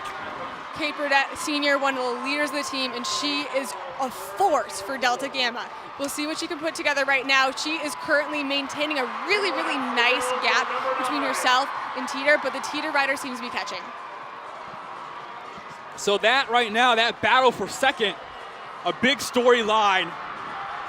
But it feels like as long as Theta stays up and riding, they'll be able to close. As we mentioned it, Bailey Capella, the sophomore, is on the bike for the lead team, Theta. All right, they're prepping the white flag right now.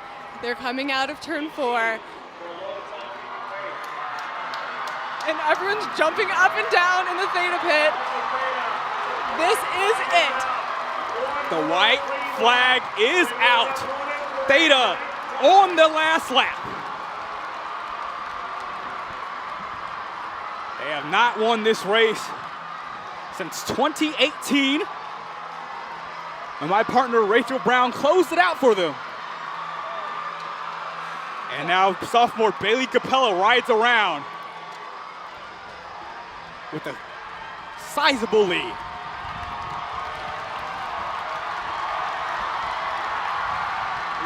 Capella makes the final turn, and the most storied team in the history of the Women's Little 5 has added a page to the record book. Theta is back on the throne. They hold the crown for the 9th time in Little 500 history.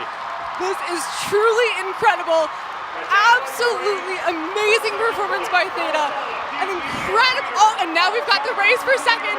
Teeter just pulled out. In turn 3, they've got a great gap right now. Teeter has the second place right now. DG looking to make a push, but Teeter will come in second. Delta Gamma in third, Melanzana in fourth. Really, really impressive performance right there. Kudos to Teeter for really showing out and giving everything they had in that sprint.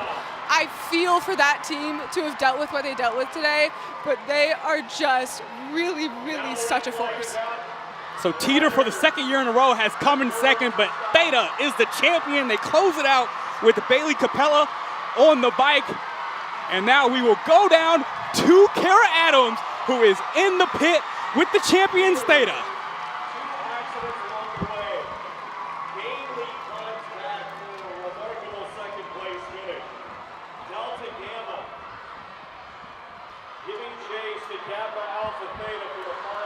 As we'll keep it up here.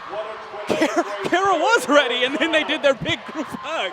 And they're still in that long hug. They deserve it. Theta has won for the 9th time in the history of this race, more than anyone else has. For the first time since 2018, Kappa Alpha Theta are the champions of Little 500. And now Kara and the team are ready. Guys, congratulations. Audrey, you've worked for this moment for 4 years. What's going through your mind right now? I don't believe it. It's surreal. It's these girls, and I'm so proud of all my teammates. And this freshman, when she crashed, she was incredible. And Bailey's first set. Of all the teams you've been a part of, what makes this one special? All right, guys, they're summoned by a lot of hugs, but send it back to you all. Enjoy this moment. Great.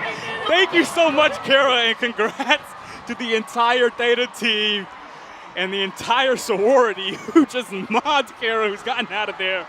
What a race. As you saw it, she was there talking to Audrey LaValle, whose family has put in so much work between this race and the men's race. It took them 11 races, but finally a member of the LaValle family is on top of the Little 500. This quote-unquote curse that was around the family, her older brothers Albert and Andrew, it is lifted, and Kappa Alpha Theta and Audrey LaValle, one of the best riders in the history of this team, are champions. No, I wasn't going to say it before the race. I wasn't going to bring it up, but now here we are with, yes, the LaValle curse is broken. After the last Laval graduated, he looked at his sister Audrey and said, all right, I guess it's up to you.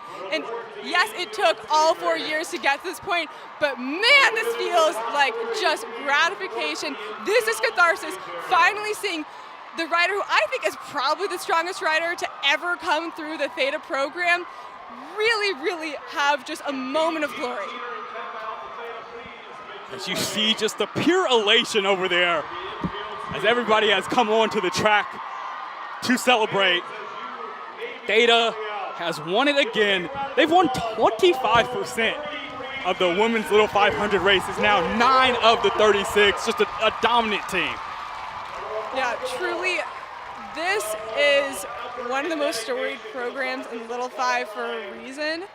And it's just great to see that, yes, they came out on top in Spring Series, but any team would give up a great Spring Series performance to have what they're experiencing right now, getting to hoist the trophy for the first time since I was on the bike in 2018. I've never seen this before, even though I've been back for the race every year. And so admittedly, I am just thrilled. Theta finishes in first, Teeter second, Delta Gamma third, Melanzana does not complete the three-peat there, fourth, CSF was fifth. To round out the top 5, we'll go to 10 here. Novus finished 6th, Sig Cap 7th, Descent 8th, AKO 9th, and DZ in 10th here in the 36th running of the women's Little 500. As teams start to make their way toward the podium to celebrate.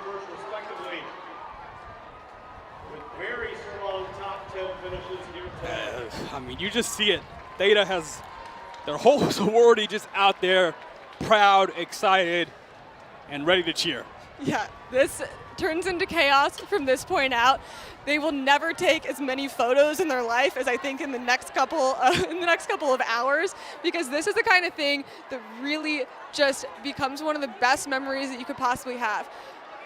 The way that you feel right now, if you have just won, is that finally something that you just don't even know, that you plan for, but know you may never ever get to touch.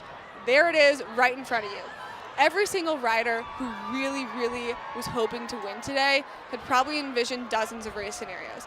And now here we have it. There's only one way that the 2024 Little 500 turned out, and it's with Theta on top. As we just saw Theta and DG meet up and hug there in the infield, congratulating each other on a great race. You see DG coming in third place. Shannon Kerr lifts the trophy up for them. She's earned it. She's been riding with the team since she was a freshman. This is her third race. She was back at the house in her freshman year when they won this race in the first post-COVID race, 2021. Still fans weren't allowed then. But Kerr has finished out on the podium alongside Kate Burnett and Rebecca Ronning, who also were freshmen and have been on the team for 4 years with her. And then Kayla Zimmerman, another senior who has been on the team all 4 years, but has been a part of what Delta Gamma has done. Yeah, they are incredible performers, and you know that it's got to be bittersweet that they're graduating 4 seniors. But that being said, they get the camaraderie of experiencing this all together and really knowing that this was the kind of race that put them to their limits, and that's what they're here for. So DG walks off in third, and Teeter for the second year in a row coming in second, taking that spot. They truly have all of my admiration. This is the team that really did everything right. Last year after they got second, they immediately got on their bikes. They're the kind of team that the only reason why they take the 7th day off out of the 6 days they're training is so they can train harder on the other 6 days. They are cyclists who really love the sport, not just Little 5. So that team that all raced together last year, Jess DeBella, Cecilia Ball, Allison Edgar, and Seneca Simon. Edgar and Simon should be back. They're both sophomores. DeBella and Ball are seniors, walking away with 2 second-place finishes in their 2 Little 5 races. Not bad. Yeah, my expectation is that in years to come, you've got a couple of really strong Theta riders who are young and coming back, along with some really, really strong Theta riders. We're going to have a couple more years of excitement. And Kappa Alpha Theta back on the throne. Win number 9 for this team. They won their first in 1994, 30 years ago. And they have become the gold standard for the women's Little 500. This is really, really exciting to see. I know that there was a streak of time back when I was in school where the norm actually was for Theta to win. 2014, 2015, 2017, 2018.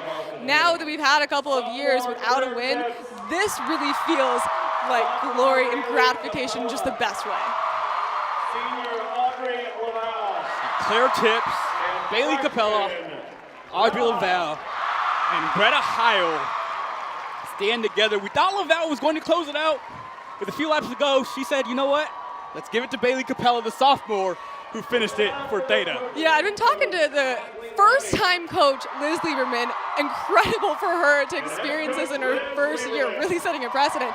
She had said, yeah, it'd be great just to give Audrey that moment of being on the bike at the end, but at the end of the day, any of one of these riders could finish the race, and that's exactly what happened. I think it just shows that anyone's capable, and also they're all just good teammates and would love to see one of their teammates be able to finish it at the end. I mean, Rachel, we watched it when Audrey Lavelle got off the bike, just the warm embrace her whole team gave her. It was almost like this surreal, this is happening moment, right? She didn't finish it out, but she got off and you could just tell she was like, oh my goodness.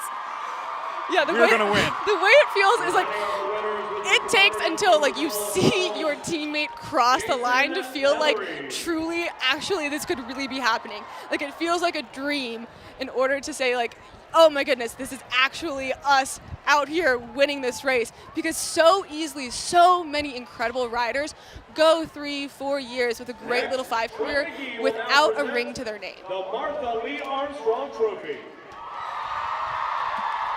Theta and Audrey Lavelle not going to be one of those teams that finishes without a title to their name, as they have done it. You mentioned it last year, finishing 8th. Very rare that they don't finish on or near the podium. But this year, I think has made up for that. Yes, certainly. Now JT Forbes will present. They're really going to be able to soak in this. But the nice thing is, the only rider who's graduating for them is Audrey. So the next generation of riders who have already proven themselves get to step up. And so my expectation is in the next couple years, Theta's not going to be slowing down. And you see them get the Borg Warner Trophy.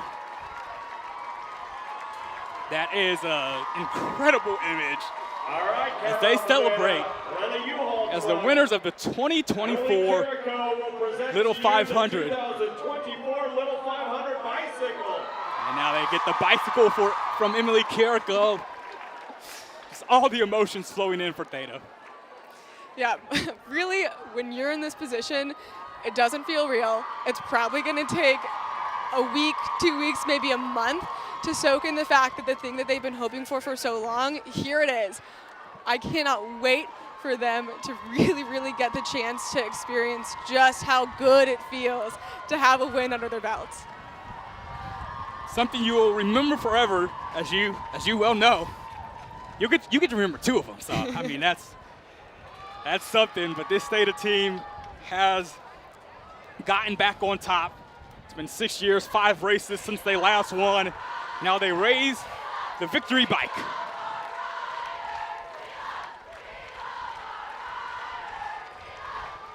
The rest is sorority chant. We love our riders in jubilation for their team. We'll have to see how this plays out tomorrow. There's an idea that the men's race sometimes follows the pattern of what we see for the women's race. I can't say that that's going to be how it goes tomorrow, but I can promise that there's going to be some men's teams who watch this today and wonder, can we pull off what Theta just did? And what they did was, for the last portion of this race, just completely dominated. We thought for the longest it was going to be kind of them and DG neck and neck But then they pulled away and never gave it back.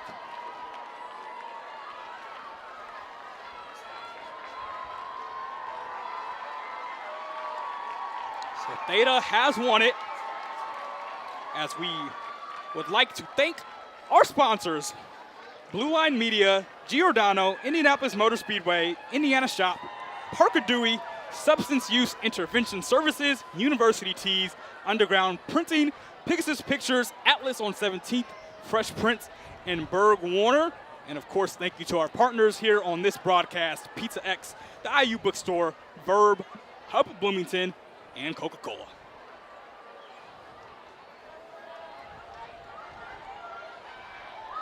As we just go back and look at how this race unfolded, a lot of excitement coming in.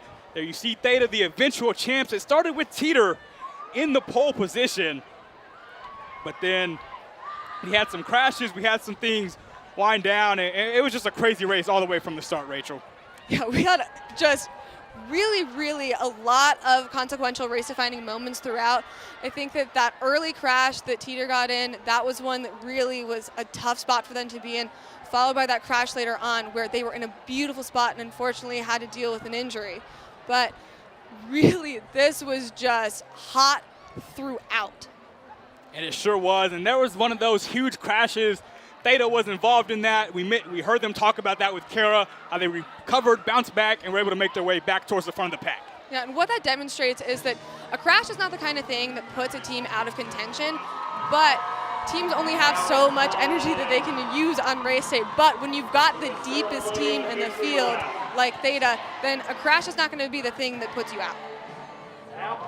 There we see one of the big crashes that impacted the race. It was a crash between Theta and Teeter that really only affected Teeter and ended up kind of putting them back a bit, and they finished second.